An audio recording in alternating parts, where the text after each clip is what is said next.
ஒரு காலத்தில் ஆண்டி என்ற பெயருடைய ஒரு சிறிய எறும்பு இருந்தது. அவன் அவனை சுற்றியுள்ள உலகத்தை ஆராய மிகவும் விரும்பினான்.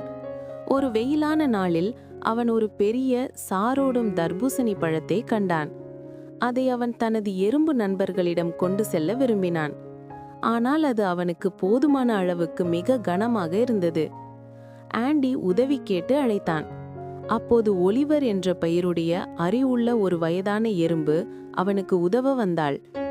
ஒலிவர் கூறினார், ஆண்டி, சிறிய உயிரினங்கள் கூட ஒன்றிணைந்து செயல்பட்டால் பெரிய காரியங்களை சாதிக்க முடியும்.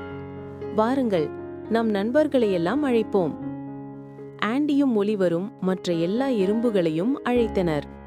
அவர்கள் அனைவரும் ஒரு வரிசையாக நின்று தர்பூசணியை ஒன்றாக தள்ளினார்கள். அது கடினமான வேலைதான். ஆனால் அவர்கள் கைவிடவில்லை. ஒருவருக்கொருவர் உதவியபடி சிறிது சிறிதாக அவர்கள் தர்பூசணியை நகர்த்தினார்கள். இறுதியாக அவர்கள் அந்த தர்பூசணியை தங்கள் எறும்பு கூடிற்கு கொண்டு வந்து சேர்ந்தனர். எறும்புகள் அனைவரும் மகிழ்ச்சியுடன் கொண்டாடி அந்த சுவையான பழத்தை பகிர்ந்து உண்டன. அவர்கள் உணர்ந்தார்கள், ஒன்றிணைந்து செயல்பட்டால் எதையும் செய்வதற்கு இயலும் என்று. அந்த நாளிலிருந்து எறும்புகள் எப்போதும் குழுவாகவே வேலை செய்ய தொடங்கின.